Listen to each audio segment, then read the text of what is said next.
This video and the next video are really interlinked. They partner each other. This one we're doing right now is about peace of mind, and the one that follows it is to do with kindness to self. And both these videos are about something really important in how you manage yourself and has huge benefits for all aspects of your well-being. Talking about peace of mind, first of all. Now, peace of mind, we think, essentially comes from two things. The first is that you can kind of step back from what's going on and just observe it. Because if you're involved in what's going on, if you're involved in the turmoil of a conflict and the difficulty of relationships, in all the drama of life and families and career and making a living and being ill or not being ill, all crises, all that kind of stuff, if you're intimately involved, if you're wrestling with them, then there's no peace of mind. So there's a way of just stepping back and watching. I'm not talking about stepping back and watching with a critical mind or a cold mind or a judgmental mind. I'm talking about stepping back in a kind of peaceful, big-hearted way, like a good parent when the children are playing and have gone slightly crazy, and you're standing there watching them and going, "Well, I love them, but what are they up to?" And this time you're doing it with your life in general. You're doing it with the circumstances that may be distressing you or causing you trouble. You just step back and you go, "Oh, look what's going on here." The second part of it is something philosophically deeper, and it's an understanding that life in general is not just about material success and status. It also has a flow and a purpose to it. And the purpose for us, we people, human beings, is to develop and grow.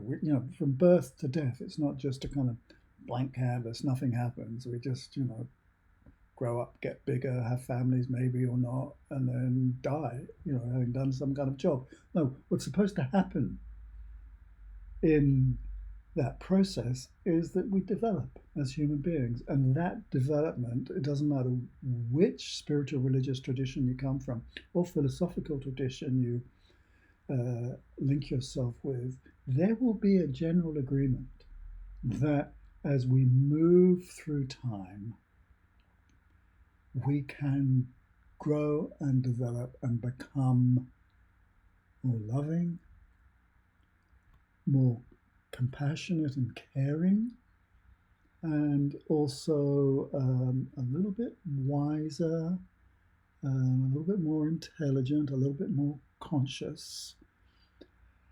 So let's just repeat that.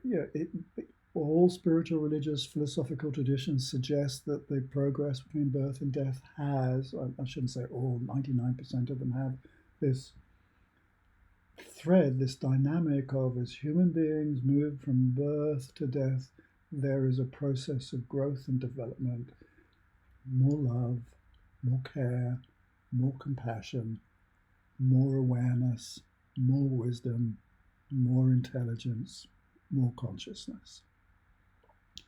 And that every event in your life, every circumstance, every difficulty is an opportunity to develop love, compassion, and consciousness. There's a teaching that I like which says to healthcare workers, to nurses and doctors, your job is not just to relieve suffering and help people come out of illness back into health. Your job is also to midwife consciousness and love and compassion, to help people grow, because that's what happens in crises.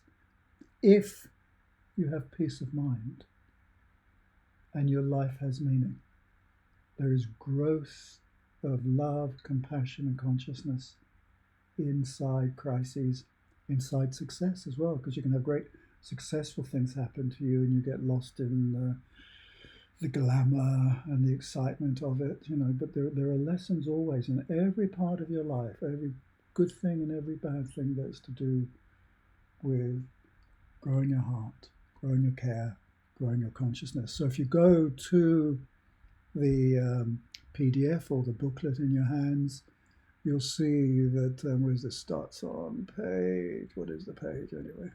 Page 24. You'll see that there's some words here about the bigger picture. Your life is a journey towards greater love, wisdom, and connection. Every situation, good or bad, is an opportunity to learn, grow, and serve. A little note there about mindfulness.